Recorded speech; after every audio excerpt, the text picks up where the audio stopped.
Hi, I'm Steve Morgan, founder of Cybersecurity Ventures and editor-in-chief at Cybercrime Magazine. I'm here today with Jason Rader, VP and Chief Information Security Officer at Insight Enterprises, a Fortune 500 global information technology solutions provider. To learn more about Insight, visit insight.com. This interview is sponsored by KnowBe4, the world's largest security awareness training and simulated phishing platform that helps you manage the ongoing problem of social engineering. To learn more about KnowBe4, visit knowbe4.com. Jason, welcome. Thank you for joining us today.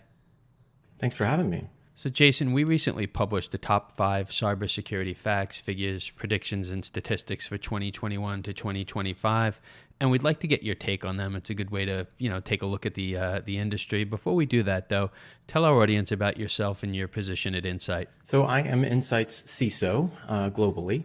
I'm also the spiritual guide, if you will, of our security practice. I helped start that security practice about 7 years ago, and we're business consultants who are security experts. And one of the unique value props of me as a security practitioner, being the CISO of Insight, is being able to take the solutions that we use in our own organization as a Fortune 500 company and take those same solutions where we're solving security problems to our clients. Wow. Well, excuse the pun, but you do have unique insight. There's really not a lot of CISOs who have that perspective and have been there on the solution side. So that's great, and especially given what Insight does. So let's jump into the first statistic. Jason, if it was measured as a country, then cybercrime, which is predicted to inflict damages totaling $6 trillion globally in 2021, would be the world's third largest economy after the US and China. Are these numbers reflective of what we're seeing, Jason? Forgetting about the exact figures, is cybercrime causing that much harm to society and businesses and organizations? Absolutely. I would say yes. How the monetization of that happens on the cybercrime side, we could talk a little bit about that. There's probably not $6 trillion sitting in somebody's account somewhere, but certainly the damages probably go farther than I would expect those numbers reflect. Right. So you don't think that, what we read in the media, cybercrime has become headline news. It's not inflated. It's real. These incidents are really inflicting the type of harm that we read about? Completely. And again, a unique position for myself as a CISO. I see what happens to our global organization with 15,000 folks at it every day, but I also work with clients who are trying to help deal with the situations in their environments across a vast variety of verticals and countries. It is prolific, it is happening to everybody, and those headlines only make it, to the front page every so often when this is happening every single day. So you're uniquely situated to answer this question, Jason, and the question is, are companies spending enough money, and are they spending it in the right places to combat the threat? Now, we track spending, and the market clearly is growing. This was a $3.5 billion market all the way back in 2004. And over the next 5 years, we're looking at, 1.75 trillion cumulatively being spent. That's a lot of money. But again, is it being spent in the right areas? That is a question we have to unpack a little bit. But I think, first of all, I think the number is correct. I mean, the amount of additional funds that are dedicated towards security and cybersecurity in general is commensurate with the type of risk that organizations are being exposed to. I think back in the day, it was probably confined to certain portions of an organization. IT kind of took the brunt, if you will, in a lot of cases, and kind of kept it a little, IT kind of wore a badge, thinking that they needed to keep everything kind of contained within themselves, and I'm perfectly fine and not slighting them for that. But I think it kept the risk and the overall exposure from the execs for so long that when they were hit with these things that were well beyond what the typical IT organization, I'm going way back into the 90s. So now where we are now, it's one of those things where a lot of organizations were kind of built on infrastructure that might still be kind of being built upon from those days. And we've hit a situation now where we're dealing with a situation way beyond the capabilities that we prepared for. And then the compartmentalization, I think, that happens in most organizations makes it a really difficult problem to solve. It's not like I think the easy thing would be to write a check and get a bunch of technology dropped into place that lets you fix this. That's not how it works, unfortunately. I just had my board meeting a couple of weeks ago and they were like, do you have enough budget? And I'm like, yes. What I need is the people and the time to get all of these things ingrained into the culture so that we can be more secure. So you just touched on people, critical element. On the black hat side of things, clearly there's enough people. There's more than enough cyber criminals out there. But right now we have about 3.5 million unfilled cybersecurity positions globally. To give people a visual, that would be enough to fill 50 NFL stadiums. If you want to call it an epidemic, I guess you can. But what are you seeing? Do you see that challenge for your own organization, for your clients? Are they challenged around recruiting people, and how big of a problem is it? It is that big. It is, stadiums and stadiums of empty seats that need to have cybersecurity professionals in them. And cybersecurity is this giant, that's like saying we need, good people because security goes to so many different levels. I'm kind of a unicorn that can go from the compliance and the legal aspects and the business aspects down to the bits and the bytes. Those aren't out there. And you don't really need a lot of those people, but you need such a vast swath of folks that it's difficult to, first of all, those people that are out there can go anywhere and command gigantic dollars these days.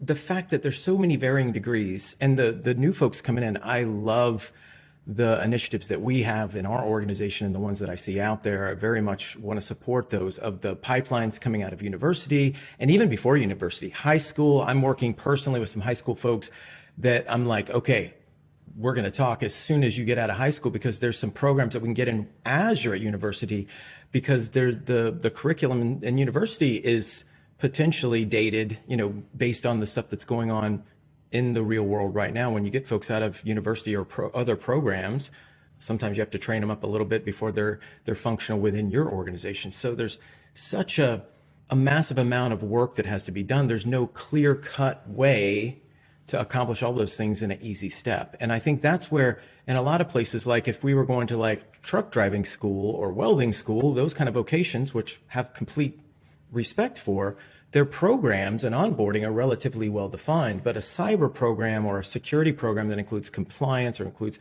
regulatory or includes, a QA across a wide part of the business, that's hard to kind of solve for. And I think, again, we're kind of behind the times because we were trying to solve these problems the same way we solve a lot of problems in the corporate world, which was come up with this very kind of program that it takes a decent amount of time to define, and it's going to stay the same. That's really not how it's working. Now, I don't want to say your job's easy, because I know it's not at all insofar as recruiting, but I would say, we have a lot of young people graduating now, more than we've ever had before, which is a good thing, coming into cybersecurity, or at least equipped with the skill sets. If I was a candidate, I'd look at Insight and say, wow, that's a company I'd really like to work for, because you're cutting edge, you're a solutions provider, you have so many different types of clients. Clearly, it's an opportunity not only to serve, but to learn a lot. I don't know that, say, a hospital with legacy systems is going to have, the same, cool vibe, if you will. What advice do you have for CISOs, for security leaders to, recruit those young people? First of all, thanks for the compliment. And that is one of the things that we try to do, is to be that place that can attract that top talent. And I want to come back to say, the folks that we are getting right now, the folks that we're getting out of university are the rock stars. They're coming out and they're very capable and competent, and they're doing great things for us. The hospital question that you just came up with, and it happens in a lot of verticals, oil and gas. There's kind of these places that have a lot of legacy systems, and they've got to make a giant kind of transformation right now. And it's not that glamorous, rock starry kind of approach. You got to really understand the folks that are coming out, not just young people, but just in general. People want to be kind of inspired. You got to take it to kind of that next level. And security, even more so. I consider my job as a CISO is to inspire the folks that work for my organization to understand their role and what they play. So again, there's this, I always talk transformation. I think we're all going through this transformation right now, certainly in the security and the cyber world right now. It's not, this security is the department of no, as you've heard a lot of folks say. we've got to align with the business and partner with the business. We've got to align with the user base. That constituency is really important to get involved and help them understand, because they can help you the most with the security posture of the organization. So leadership's got to think about security as part of the overall product that they do provide or service that they provide. That's a great point. Helping to save lives, helping to protect patients. Yeah. It's a big deal. I mean, I think there's that same perspective. I use this analogy a lot, but it's, you go to two people, they're, quarrying rock out of the side of a mountain, and you ask the first person, what are you doing? And he says, well, I'm quarrying rock. And you ask the second person what he's doing, and he says, I'm building a church. Right. Same job, but they understand, one understands the vision of what he's trying to accomplish. That's a big deal. And that's a shift that, you still have these guys that are doing the same job, but they really understand the quality of work and the quality of life is a little different. We track the cybersecurity space very carefully, and I feel like overall, we as a media property and as a researcher feel good about the direction we're moving in. But if there's one spot that just really troubles us, it's ransomware. It's something that we're seeing grow faster than any other type of cybercrime. I can certainly quote numbers. Back in 2015, we estimated damages were a little bit over $300 million. Last year, we were looking at $20 billion, and it's continuing to grow. So, are companies, in your opinion, Jason, prepared, or are they not prepared? And I don't know if you want to break that out. There are, Fortune 500 and Global 2000 companies, and it works its way down to mid-size and small companies. But in general, are we prepared for the ransomware threat? So I've got an interesting perspective, I think, on this, because I've actually helped a lot of folks since this has come to light, in the last 24 months, where it's really been on everybody's mind. I've talked to a lot of boards for other organizations to help them kind of understand the threat, talked to a lot of vendors, talked to our people. And one of the perspectives I think that people miss from a ransomware perspective is a lot of them are just, a lot of executives and a lot of business leaders want a solution for this problem. So people will kind of take advantage of the, here's your solution in a box kind of thing, and offer a solution for ransomware. And I'm not saying it's not. I'm just saying it's more than your immutable backups or something along those lines. Because if you take, what I like to do is to take people and look across like the NIST CSF, the cybersecurity framework for NIST, and say, okay, that's the recover portion if you're dealing with the backups. But that means that they've already encrypted your stuff. You've already gotten encrypted and you're dealing with that, whether we pay the ransom or whether we restore from backup. There's all of these other places where we could have identified and protect, detect, respond before we get to that recover part that we could have done something about. And I think so many people's strategies, because they felt like they didn't know how to deal with ransomware, was just, let's back it up and let's get insurance. We're going to pay the ransom and we hope this doesn't happen to us.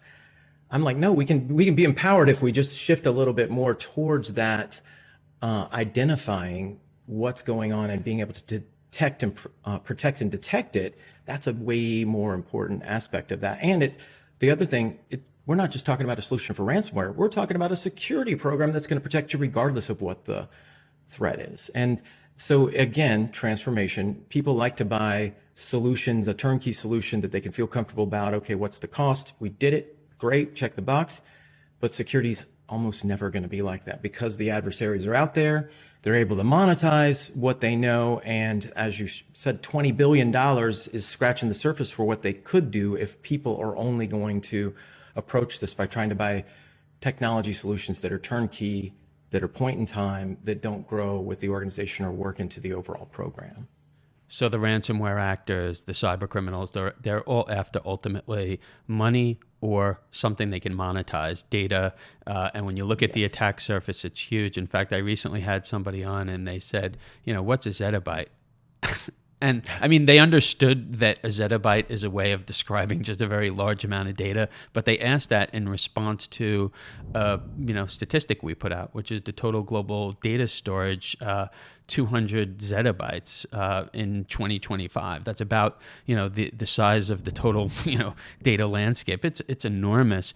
And my question for you about that, and you deal with this every day, you sell the technology, you support the technology. When you look at everything from PCs, laptops, tablets, smartphones, moving all the way up the food chain to Internet of Things devices, IoT devices.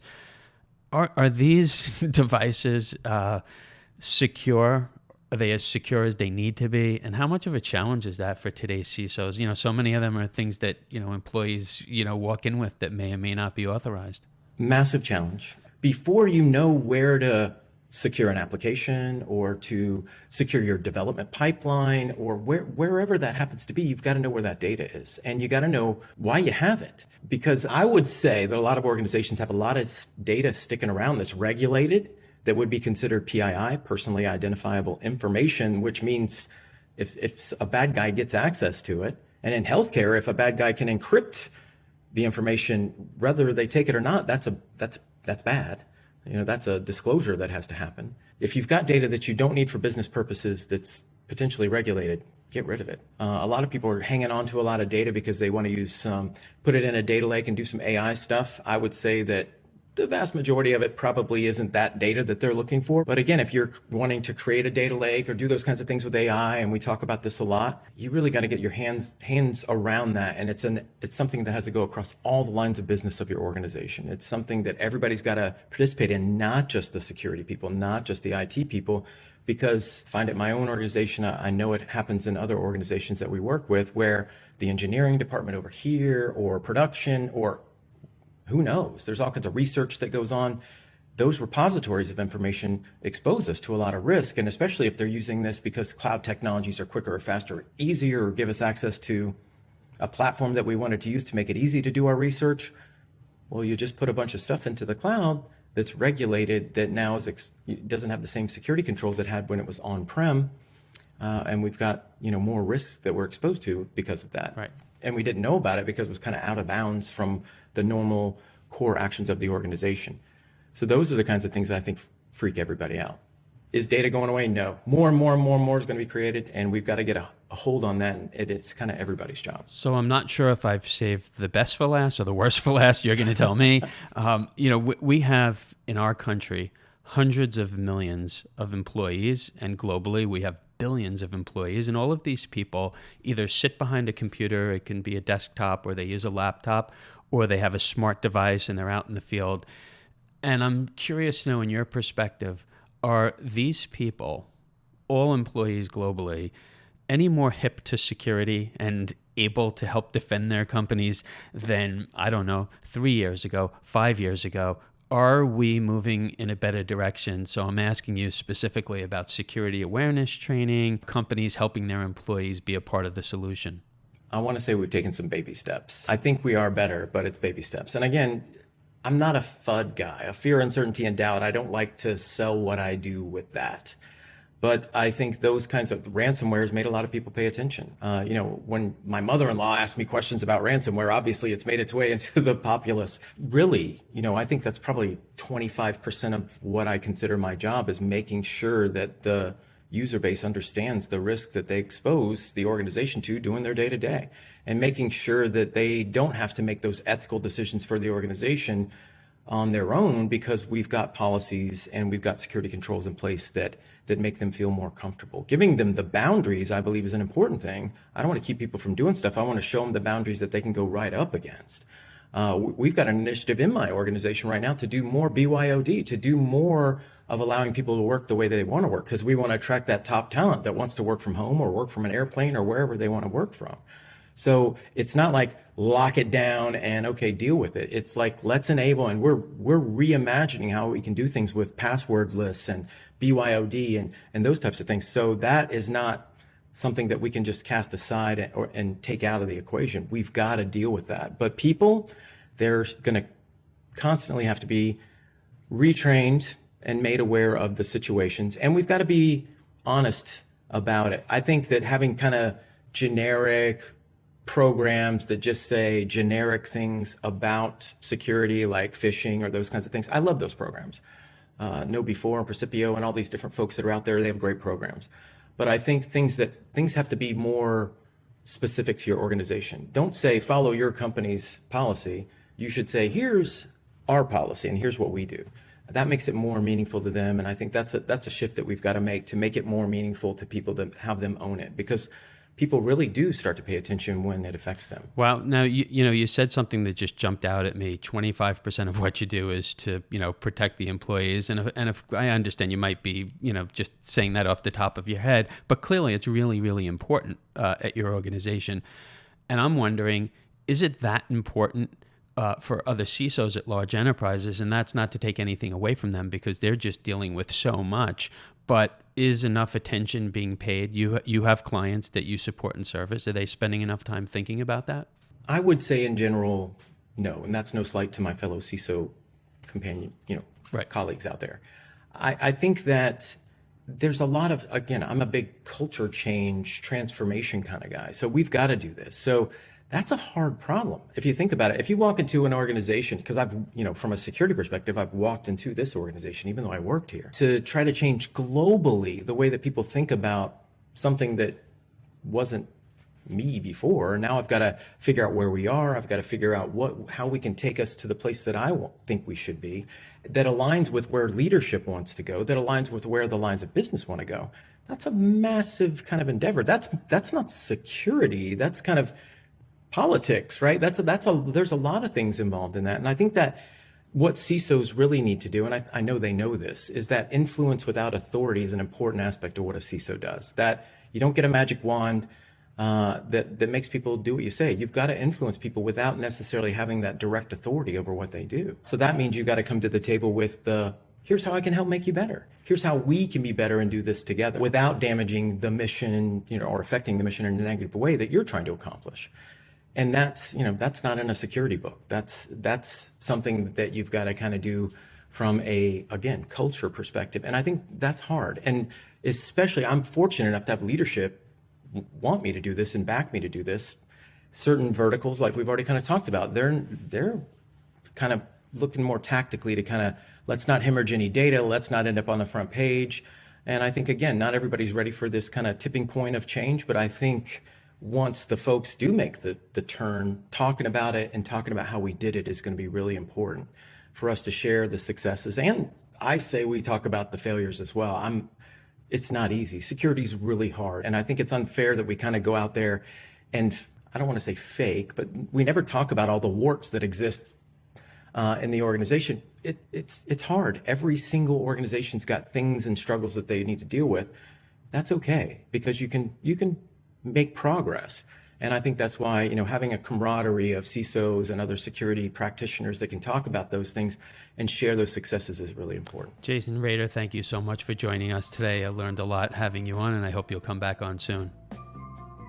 Anytime. Thank you. I'm Steve Morgan, founder of Cybersecurity Ventures and editor-in-chief at Cybercrime Magazine. Joining us today was Jason Rader, VP and Chief Information Security Officer at Insight Enterprises, a Fortune 500 global information technology solutions provider. To learn more about Insight, visit insight.com. This interview is sponsored by KnowBe4, the world's largest security awareness training and simulated phishing platform that helps you manage the ongoing problem of social engineering. To learn more about KnowBe4, visit knowbe4.com. You can keep up with all of our media at cybercrimemagazine.com.